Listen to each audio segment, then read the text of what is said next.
All right, it is 5 o'clock. I will call the Finance and Personnel Committee to order. We'll begin with the roll. Alder Flicky-Paneski. Here. Alder Perella. Here.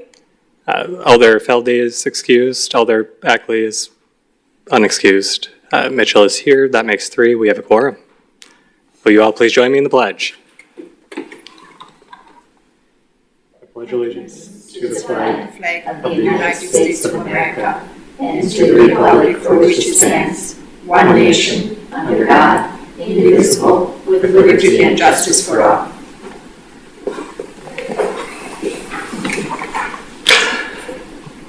We don't have that full of a room, but nonetheless, barring objections from the committee, we will jump over item 4 for introductions and move on to number 5, which is approval of the minutes from our December 11th meeting. Do we have any discussion on the minutes? If not, we'd be looking for a motion to approve. So moved. Second. We have a motion and a second. Seeing no discussion, all in favor? Aye. All opposed? Chair votes aye. The ayes have it and the motion passes. Minutes are approved. Takes us right into item number 6, which is resolution number 121 of 23-24, a resolution authorizing an amendment to the 2023 budget and directing the finance director to transfer the Marina Fund advance from the debt service fund to the general fund. Good evening. Thank you for having this meeting. First of all, this is a year-end item to clean up our balance sheet ahead of our audit that's coming up again in January and April. Previously, the auditors have brought to our attention that the advances that have previously occurred, this is prior to my tenure here, but they have occurred, they were transferred from the debt service fund to the Marina Fund, and that is not allowable due to some statutory requirements around debt levy. So the request tonight is to allow us to not have that issue any longer with the auditors. It's going to have that the Marina Fund pays back the general fund instead of the debt service fund. Thank you. Questions, comments from the committee? Alder Perella. Yeah, you answered the most important question I had in mind, the reasons, right? But are there any implications of this? I will say the bigger implications are if we do not do this, we might have a finding from the auditors because they have mentioned it and brought it forward to us multiple times. So if we do not fix it, they could put it in our audit. However, because the Marina, we are working through that. You have the budget amendment later on tonight. We're working on a plan to repay this. So it might take a long time to repay, but the new administrator and I are working on a plan to get that taken care of. Okay, thank you. Alder Flicky-Paneski. Thank you. You just mentioned something that tripped, and I don't know if it's appropriate for this one or for number 8, but I understand we need to clean it up for the audit and make it legal. When you repay it, you're working on a plan. Should we save that for the next one? Potentially. I guess I will say that the interest has been just accumulating between the debt service fund and the Marina Fund because the Marina Fund has been at a loss nearly every year. Right. So what the plan is, and I won't get into too much budget items, but we're looking at the budget as a whole and looking at ways to reduce the Marina budget in order to repay the general fund moving forward. Okay, thank you. Any other discussion on this item? If not, we'd be looking for a motion to approve. So moved. All right, we have a motion and a second, then seeing no further discussion, all in favor? Aye. All opposed? Chair votes aye. The ayes have it and the motion passes. That takes us to item number 7, which is resolution number 122 of 23-24, a resolution authorizing the city clerk to execute all necessary documents to purchase 9 BadgerBook servers and 36 BadgerBook client devices with associated equipment, and authorizing the finance director to complete an adjustment to the 2024 budget for the purchase. Thank you. I put together just a short PowerPoint, and there are 2 videos. I'm not sure if you want to watch both of them. One is from the WEC that they made in 2018 when they were rolling out the Badger books, and one is from the city of De Pere, whose clerk put together a video, but it kind of shows behind the scenes more so what the poll worker sees than what the voter sees. You also have a pamphlet in front of you that the WEC has put together, which is the Wisconsin Elections Commission, about the Badger books. So just a little bit of an overview what the Badger books are. They are an electronic poll book. So instead of the printed poll book, we would have it on a computer screen. They're used to check in voters and to assign them their serial number. So instead of those stickers that you see going into the paper poll book, they're actually given a number when they come up and show their ID. They're used to process absentee ballots, which actually goes a lot faster because right now an absentee ballot, if they have it in their hands, they have to find that person in the poll book, so the paper poll book where the poll workers are sitting, they have to find that number, find their name, give it a serial number, and then keep going while voters are coming up to vote as well. This eliminates that because a lot of times we'll have multiple Badger books at a polling location, and so one Badger book could be used just for processing those absentees where they actually could be scanned and put into the serial numbers that way. So that is a very good thing. They're used to process election day registrations, so we would not have an registration table anymore. That would be done on the Badger books as well, and then they would be assigned their voter number immediately after they were registered and could go get their ballot and vote. They do not interact at all with the voting equipment, so there's no connection between the Badger book and our ClearCast that we use for where the ballots go and the ballots are counted. They're not iPads, and they do not, again, process votes. So I'm going to show you the video from the WEC first. It's a little dated, but it gets the point across. All right.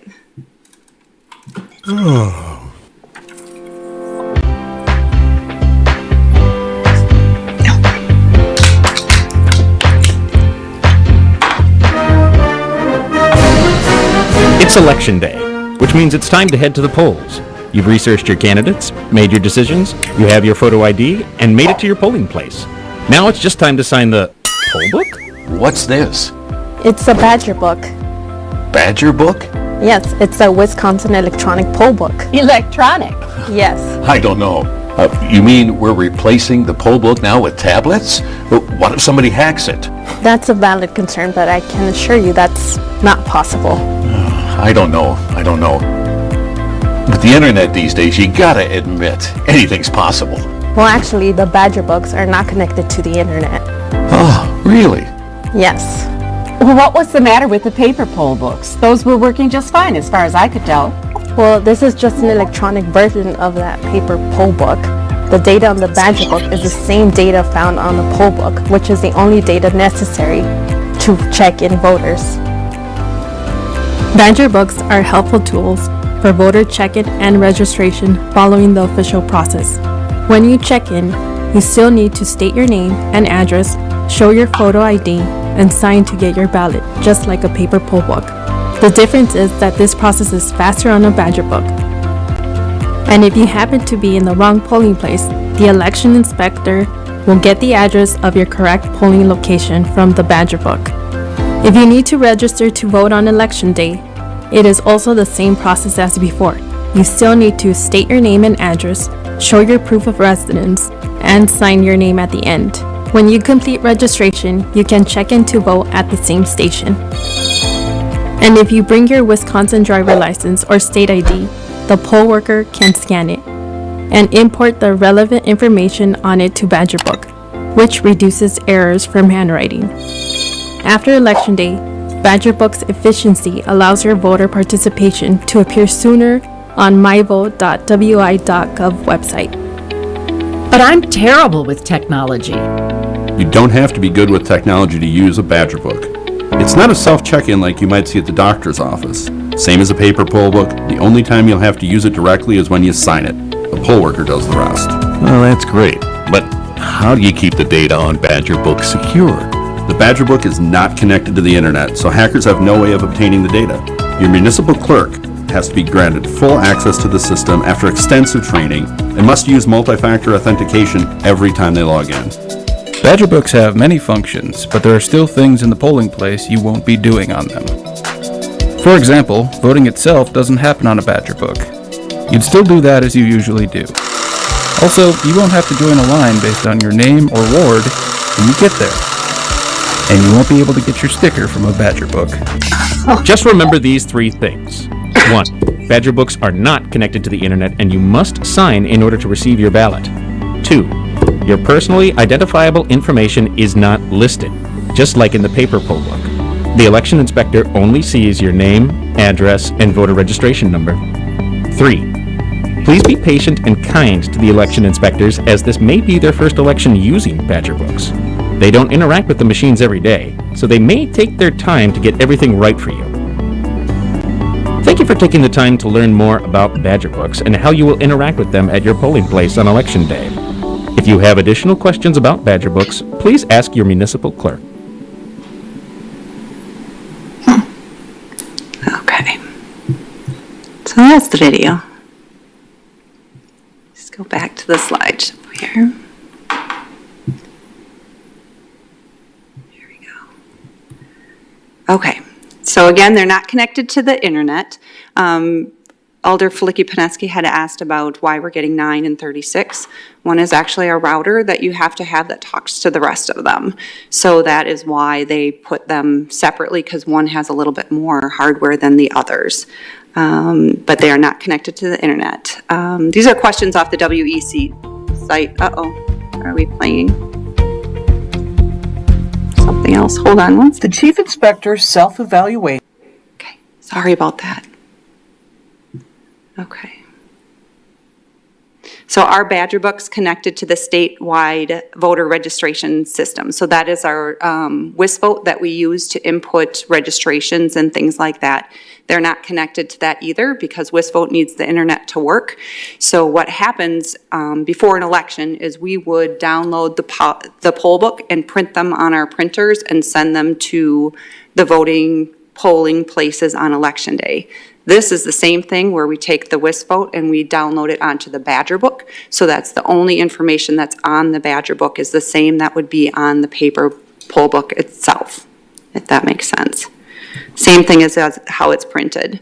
And this talks about the Wisconsin state statute that gives the municipal clerk to elect to use poll book manually or electronically. So it is in our state statute that allows us to do that. If they do, the clerk elects to maintain the list electronically, an election official at each election ward shall be in charge of and shall maintain the poll list. The system employed to maintain the list electronically is subject to the approval of the commission. The commission has only approved one, which is the Badger book, which is designed especially for Wisconsin. If the clerk elects to maintain the information manually, 2 election officials at each election ward shall be in charge of and maintain 2 separate poll lists. So this actually eliminates that 2 poll workers sitting at a poll book maintaining 2 lists at once, because once a Badger book checks in one voter, it updates that for any other Badger books that are in the polling location, and that's why a voter can go to any ward. There's not ward lines anymore with Badger books. They just go up to the Badger book at their polling location, and so that it would update all the Badger books in that location. Does that make sense? It's kind of a hard thing to explain. So it takes away the need to maintain 2 separate lists. Each poll worker has unique credentials, so whoever they check in and sign in and see the ID, it's actually linked to that poll worker as well. Ballots are still handled separately. So right now what voters do when they come into a voting location is they go to the poll book and they do all that. They state their name, state their address, they find them, they give them a number, and then they give them a ballot.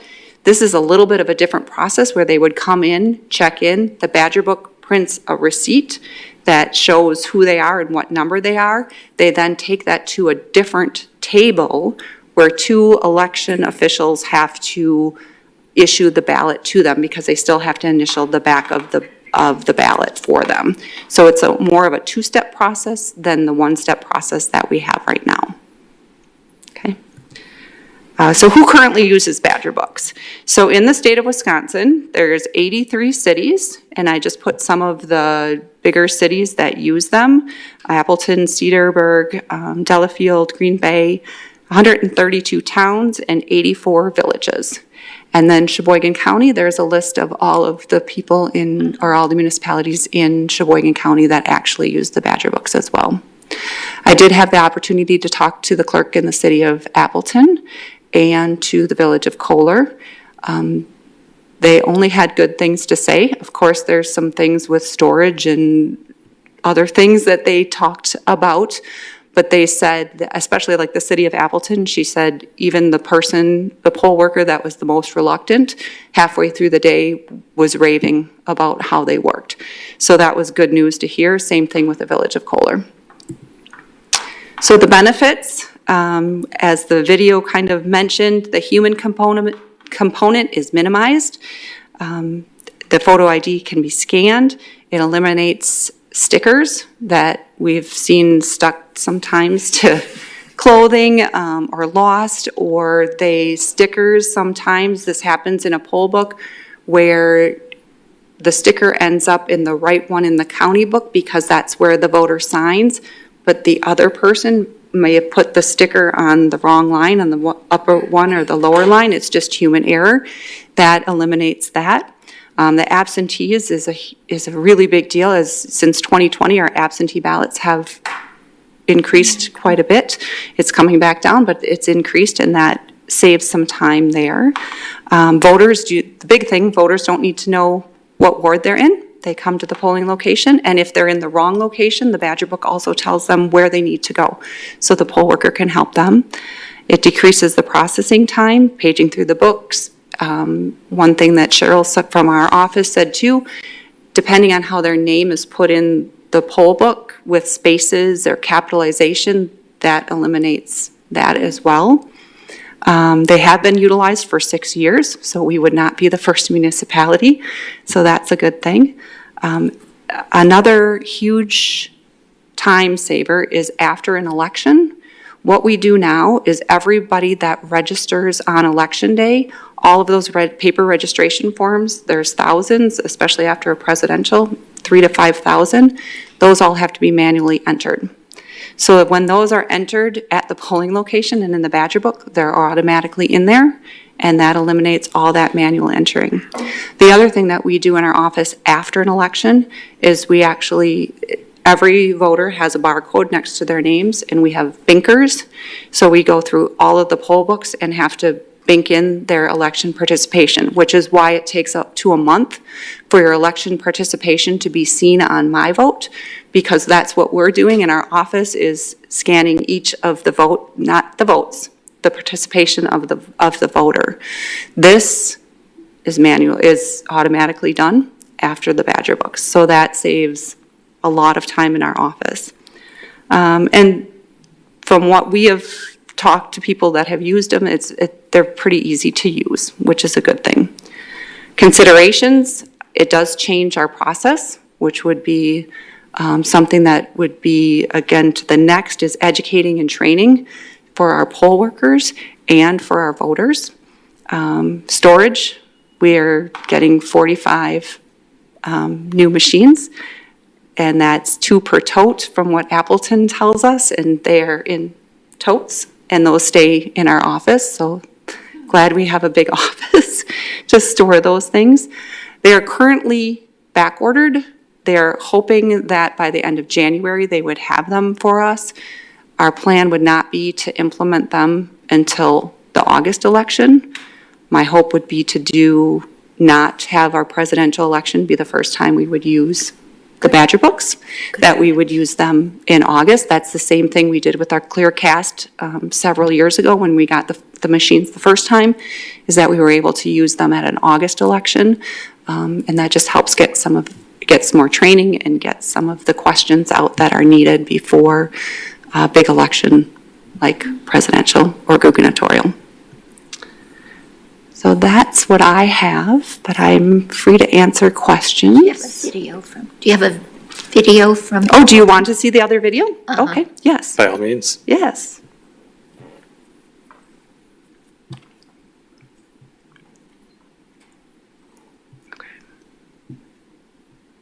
It's just 4 minutes too, so it's small. Things may look a little different at your polling place this August. Paper and pen have been removed and replaced with the Badger Books, the City of De Pere's new electronic solution to poll books. In 2017, the Wisconsin Elections Commission staff developed the Badger Book to be used in Wisconsin polling places on Election Day. The electronic poll book software is specific to Wisconsin election practices and statutes. These electronic poll books are safe, secure, and accurate. Badger Books are not connected to the internet or any other network outside the polling place. So what are they and how do they work? Badger Books are simply an electronic version of the paper poll books that you're used to seeing in 3-ring binders at the polls. The electronic poll book makes the process faster for voters and reduces the potential for errors by poll workers. The Badger Book is primarily used to check in voters, process absentee ballots, and register voters on Election Day. On the back end of the election process, the Badger Books eliminate countless hours of work put in by city staff to input Election Day voter registrations and record voter participation. The Badger Book maintains the voter number and count independent of poll worker input. Overall, Badger Books simplify the process at the polls because voters are no longer required to get in a line based on their last name or the ward they live in. The system recognizes these differences and issues voter numbers sequentially, so any voter can go to any station at their polling place to check in. That brings us to Election Day. The process will be much the same. The voter will state their name and address, and the poll worker will look up their information in the Badger Book. The voter will then show their photo ID. The Badger Book screen provides all valid types of ID selections that can be used, including specific expiration dates, so the poll worker can be certain they're accepting a valid Wisconsin photo ID. The poll worker will then turn the Badger Book screen around so the voter can verify their information and sign with their finger, much like a credit card process at a retail store you might be used to. The machine will then automatically print a voter number slip that the voter will use to get their ballot.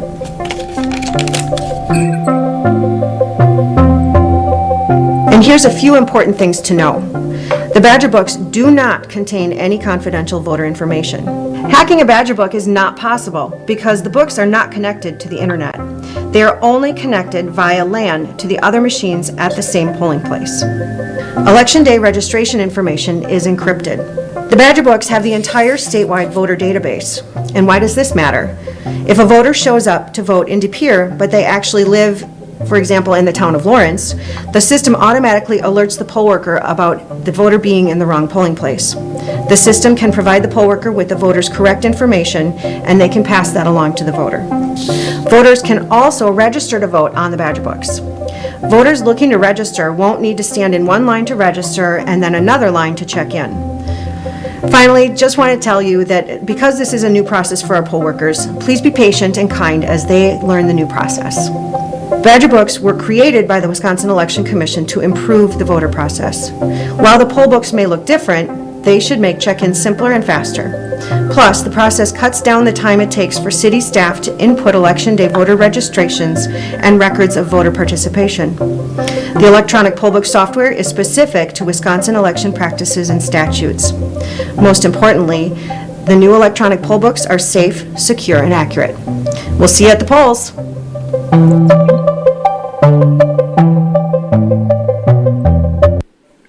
Just an example of what one city did to educate their voters before implementing Badger Books.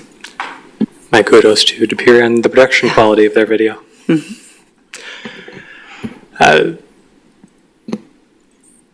Open that up for discussion then. Elder Perella. Yeah, so I'm very happy about this. So I am happy that it is going to happen. And so there will be, how many poll stations do we have? There will be 2 Badger Books per location? The requirement is 1 Badger Book for 800 registered voters. So that is why we need 9, one with a router at each station, and then we need 36 additional ones for our 9 polling locations. So they're, depending on how many registered voters, is how many Badger books you would see at a location. Okay, thank you. Alder Flicky-Paneski? Thank you. So from a voter's point of view, we get a little receipt and we still get our paper ballot and we still go stand in the little nook and we vote that way and we still push it into the machine that counts it and we still get our sticker. Yes. Perfect. Yes. Thank you. That is true. There was discussion of eliminating stickers. The I voted Oh, yeah. ones need, hopefully will survive. Yeah. Any other discussion on this item? If not, just a couple comments from my side. This looks like it'll be a huge net positive, improving the process, modernizing it a bit. I would not want to be the first municipality in the state trying them out. Looking at the lengthy list of everybody who has and is currently using them, kind of reminded me of the garbage conversation from a few years back, where we may have actually been the last municipality in the entire state. So I am very comfortable moving forward with this now, and I look forward to seeing the test run as soon as possible. Thank you. And then if there is no further discussion on this item, we would be looking for a motion to approve. So moved. All right, we have a motion and a second, then seeing no further discussion, all in favor? Aye. All opposed? Chair votes aye, the ayes have it, and the motion passes. Thank That one you. is approved. Thank you. Thanks for your work.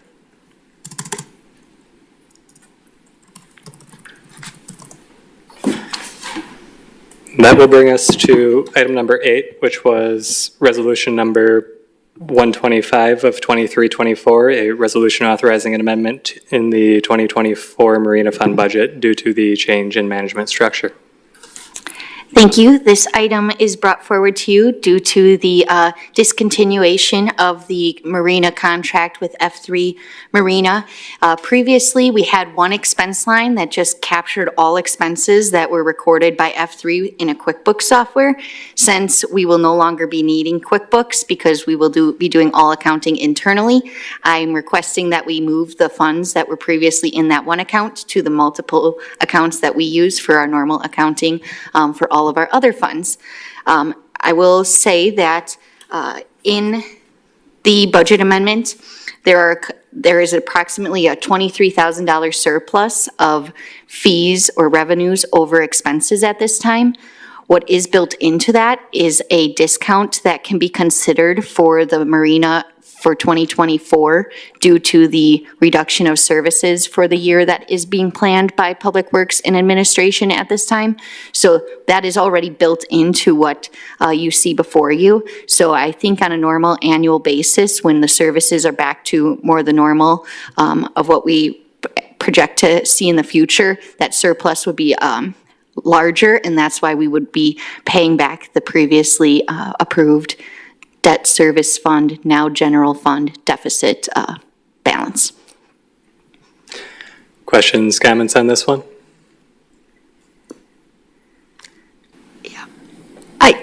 I'm having a hard time following. The money goes from here to here. That part I get. And then when it gets to its landing space at the city, you have all of those multiple account numbers with all of the data separated. Okay. Then you go on further and you're going to decrease the receipts. You decrease the receipts, you decrease operations, and you decrease services. That's where I get lost. Sure. So previously, there was the marina receipts also went into a lump sum account, which you see as the decrease. There's the increase accounts, the decrease accounts. For the decrease of the marina receipts, we now have those also split up into various revenue accounts because we are actually collecting the funds. F3 previously was doing that for us. Okay. So we will be receiving those funds. What's built into the budget amendment is a reduction of the fees that we anticipate collecting so that we can, due to the inconvenience and the transition, all these things, administration and public works has contemplated a reduction in the cost. I built that into my budget amendment so that it is at least more closely reflective of what we anticipate for next year. Thank you. Any other discussion? If not, we would be looking for a motion to approve on this one. So moved. All right, we have a motion and a second. Seeing no further discussion. All in favor? Aye. All opposed? Chair votes aye. The ayes have it. The motion passes. That takes us to item number 9, which is resolution number 126 of 23-24. Resolution authorizing an amendment to the 2024 budget and directing the finance director to create a special revenue fund for the transfer of revenues and expenses to the city related to uptown social activities. Thank you. This is a very similar budget amendment to the one previously discussed. There has been several discussions among city staff and also the Friends Group, Friends Board, related to where the revenues and expenses for the activities that happen at Uptown Social are recorded in order to be compliant, especially with the debt issuance and things that we have had at the Uptown Social building. It has been the recommendation and strongly encouraged so that we are compliant that the expenses and revenues associated with that building be recorded in the city's accounting software.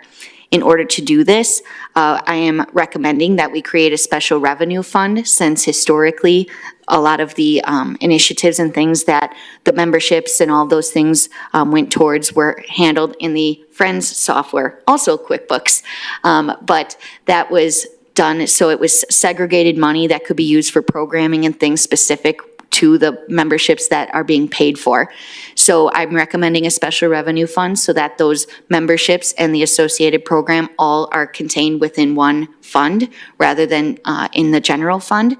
You will notice that there is a transfer of tax levy. That was the amount that would have been covered by the property taxes in the general fund. So that is why that is being moved over into this new recommended fund.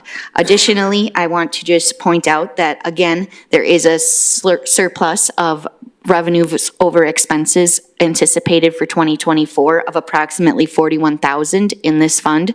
Again, those can be used for, it would be used for particularly building improvements, new initiatives, things like that at Uptown Social. So by having it in the special revenue fund, it would keep those monies segregated for that purpose. I will defer any questions that you have specific to maybe the history of the Friends Group or anything like that to Director Rendell Arojo. And any budget questions I can answer as well, though. Thank you. Questions, comments from the committee?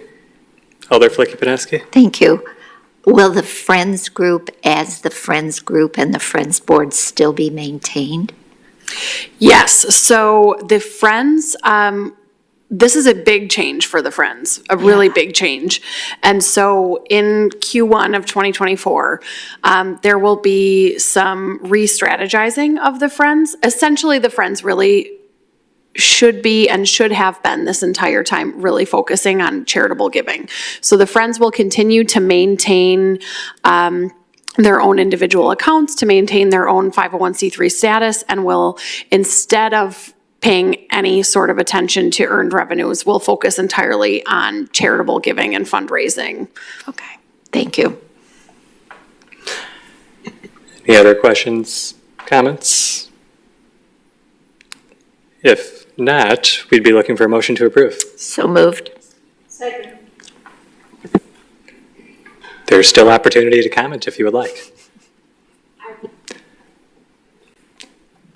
The only comment I was going to make was that the budget amendment as presented to the city really was just a direct movement of what the Friends' initial budget that had not been passed yet for 2024 was. So just a true movement of accounting.